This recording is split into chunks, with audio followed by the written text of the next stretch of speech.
Jesus chega na hora que nós olhamos e dizemos: não vai dar certo. Jesus chega no momento que nós achamos que não vamos conseguir. Ele chega e muda o cenário. Quantas vezes nós, chegando no final do mês, queremos pagar uma conta, olhamos para um lado, para o outro e não vemos saída. De repente, no último dia, na última hora, no último momento, as portas se abrem e o milagre acontece. É porque Deus, o Deus do impossível, Ele age no impróprio, Ele age no momento que nós não achamos.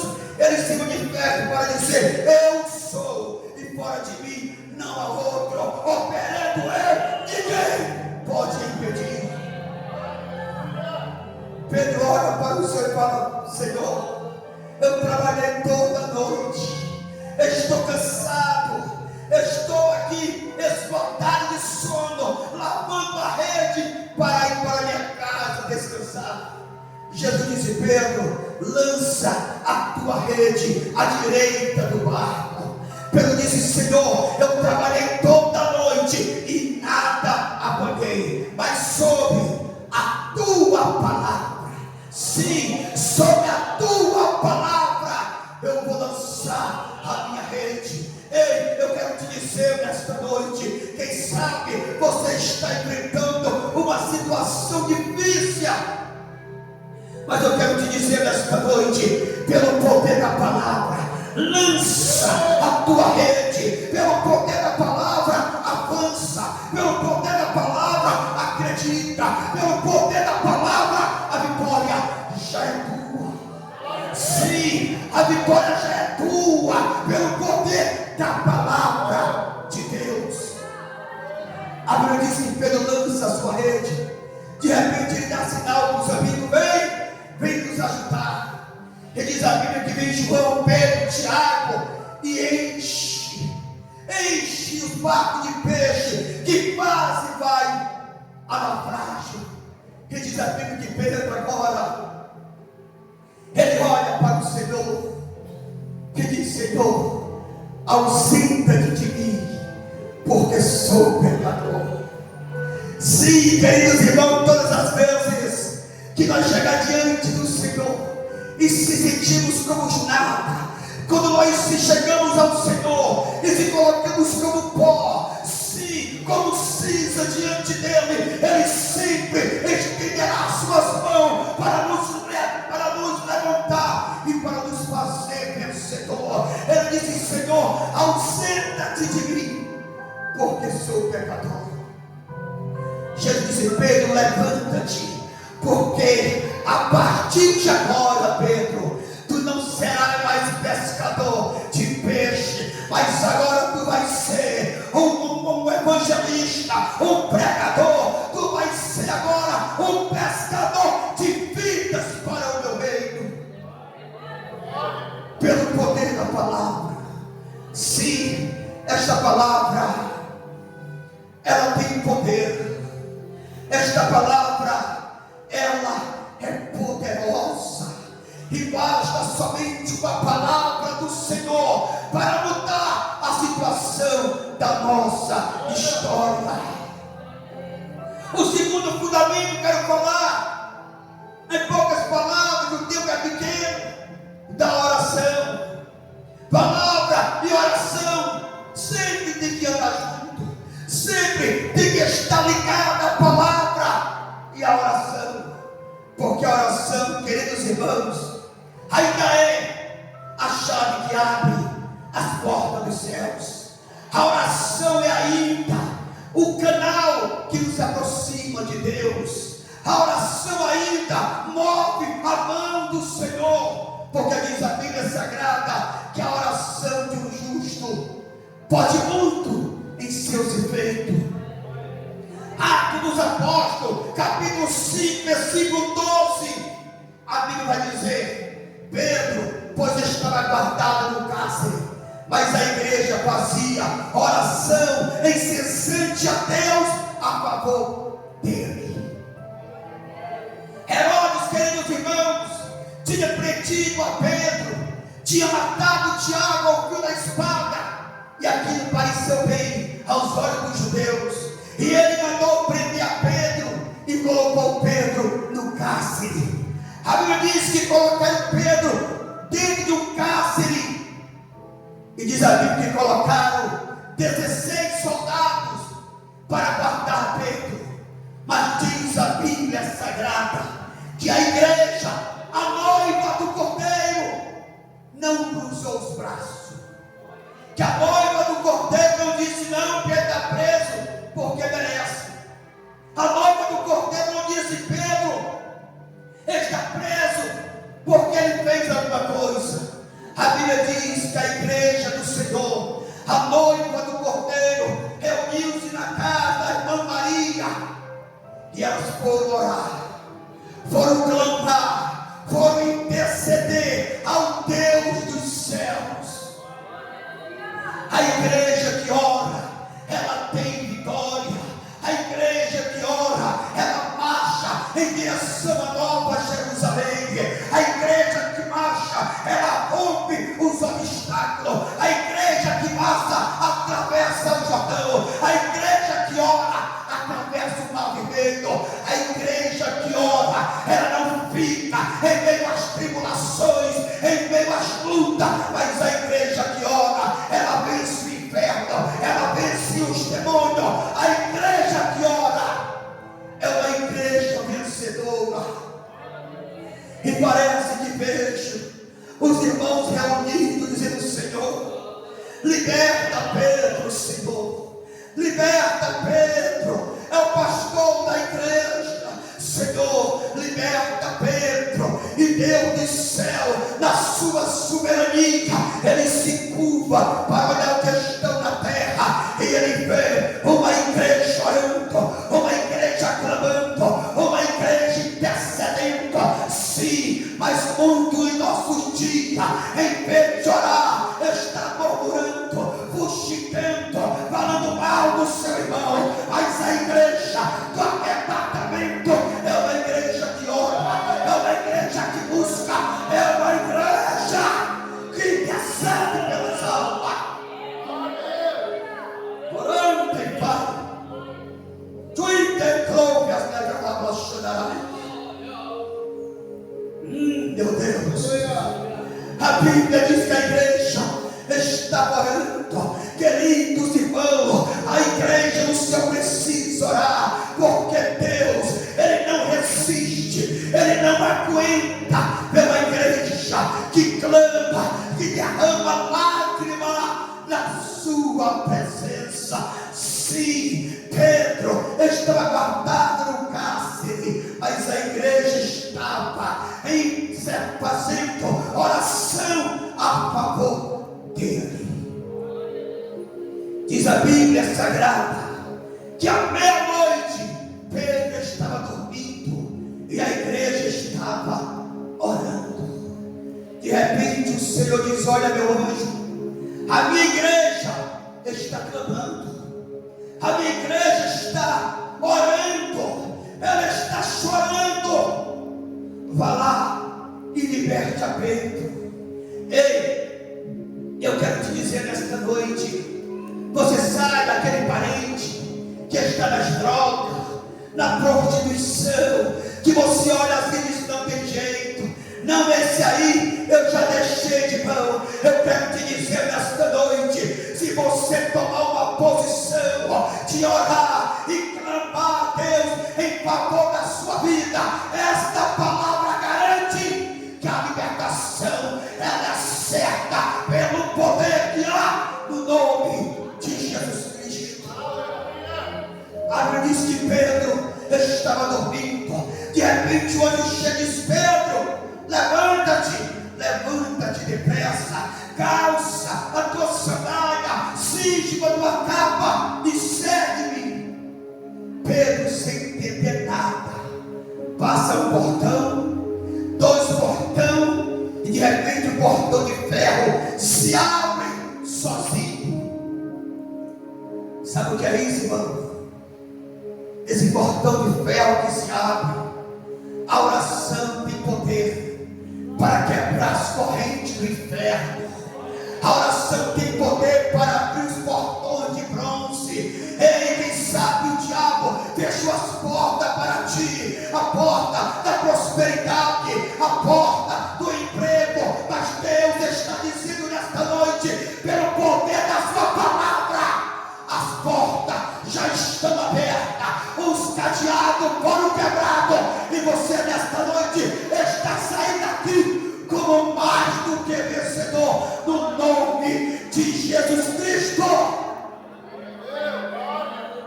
disse que quando sai da rua, o anjo se aparta dele, e Pedro entende que o Senhor enviou o seu anjo para livrar a ele.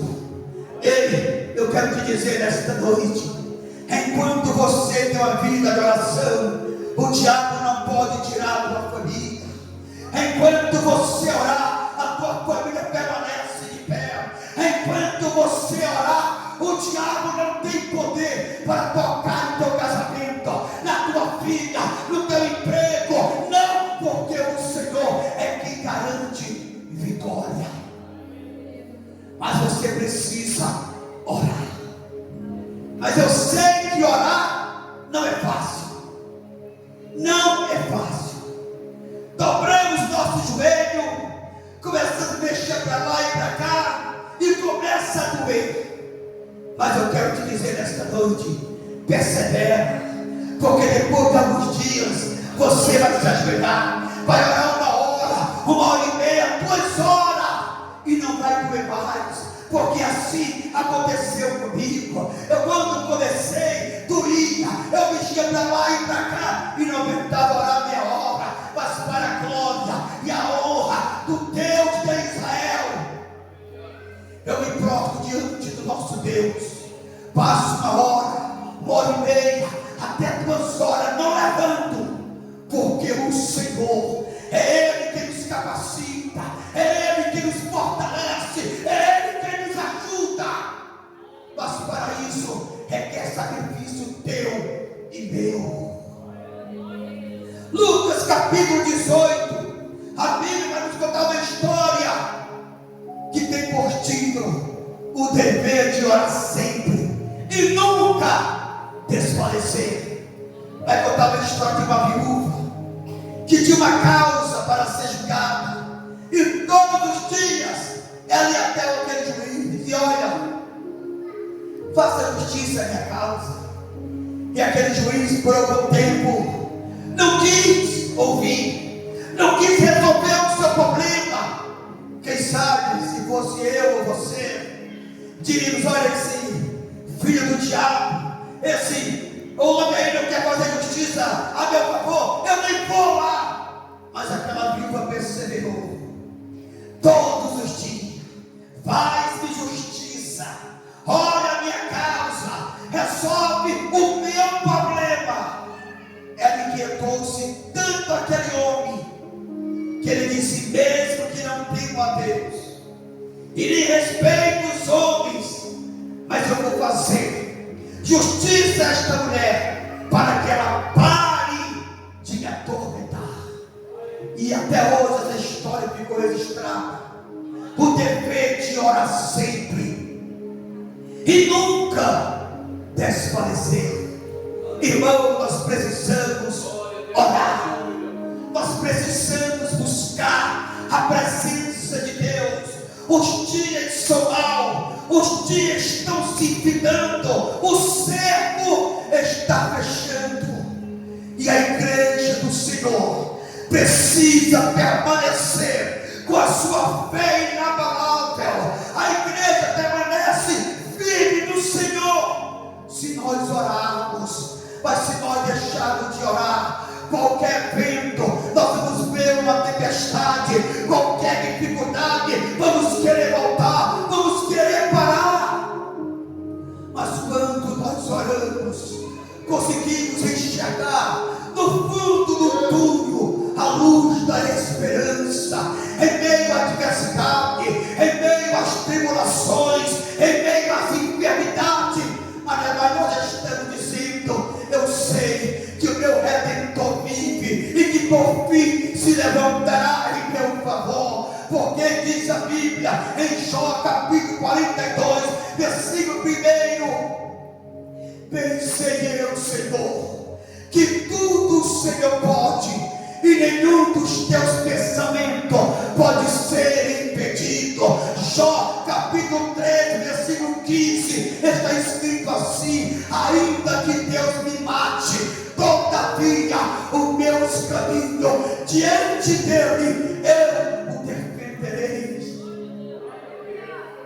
Nós nós temos que defender. Sim, a palavra de Deus. Nós temos que anunciar, nós temos que orar, nós temos que ler, para permanecermos uma igreja viva. Sem perda de tempo.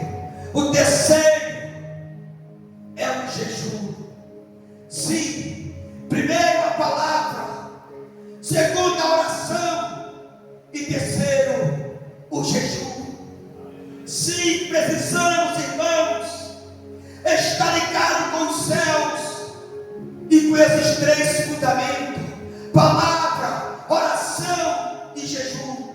Mas eu sei que não é fácil, as horas já foram. A Bíblia diz que Jesus chega em um certo lugar e está ali uma multidão, um alvoroço. Os escribas, fariseus estão debatendo, discutindo com o discípulo, e Jesus chega e diz: olha, o que vocês estão discutindo? A Bíblia diz que o homem sai do meio da multidão e prostra e diz: Senhor, eu trouxe o meu filho para teu discípulo expulsar, porque tem um demônio que muitas vezes lança na água, lança no fogo, e eles nada puderam fazer. Jesus diz: olha, Jesus olha para o discípulo e diz: ó, geração perversa e incrédula, até quando estarei convosco? Trazei esse menino aqui. Trouxe o menino. A Bíblia diz que o demônio convulsionando, e ele pergunta para o pai, diz: olha, há quanto tempo está assim? Diz: Senhor, desde a sua infância. Uma vez cai na água, outra vez o demônio quer destruir o fogo. Mas se tu pode fazer alguma coisa, ajuda-nos. Ei, eu quero te dizer nesta noite: existem pessoas clamando por ajuda, pessoas que estão com seu lar destruído, com seus filhos endemoniados, com seu casamento destruído, precisando de uma ajuda da igreja. E aquele pai diz: Senhor, se tu pode fazer alguma coisa, ajuda-nos. Jesus olha para ele e diz: se tu pode crer, tudo é possível àquele que crê. E a Bíblia vai dizer que aquele pai, com seus olhos em lágrimas, diz: Senhor, eu creio, ajuda a minha incredulidade. Eu creio, Senhor, ajuda na minha incredulidade. A Bíblia diz que Jesus repreende aquele demônio, ele sai e o menino cai como morto. E começa a dizer: olha, ele está morto. Não, agora ele morreu. Antes estava só endemoniado, agora ele está morto. Jesus ergue suas mãos, levanta, entrega ao seu Pai. É isso que Jesus Cristo quer de nós. É isso que Ele quer da sua igreja. Uma igreja que tenha poder, uma igreja que tenha autoridade, uma igreja que não teme as afrontas do diabo. Mas se não tivermos essa virtude, vamos ficar 1 ano, 2 anos, 3 anos, morrer dentro da igreja e nunca teremos esse poder, essa graça.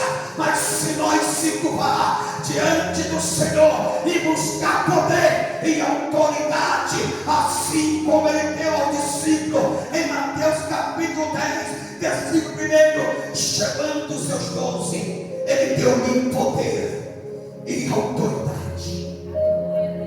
Ei, eu quero te dizer nesta noite: esta igreja precisa receber poder.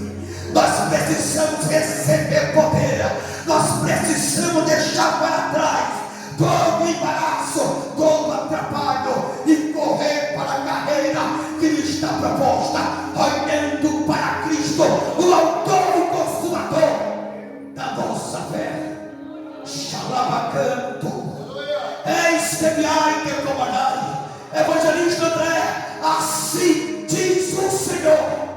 Daniel 12, 12. Tu, porém, meu filho, vai até o fim,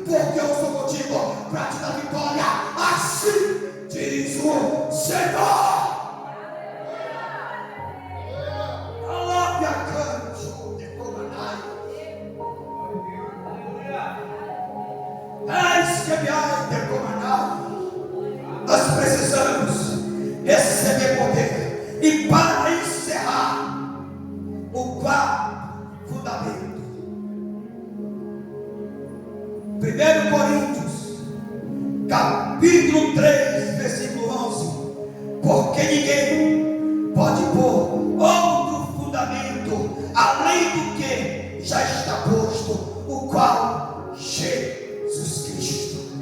E Paulo disse: se alguém pregar outro evangelho que não seja o reino, que ele seja anátema. Queridos irmãos, não adianta criar dentro de nós uma falsa doutrina de um evangelho banal, que não precisa de sacrifício, que não precisa de jejum, de oração, de palavra, porque o evangelho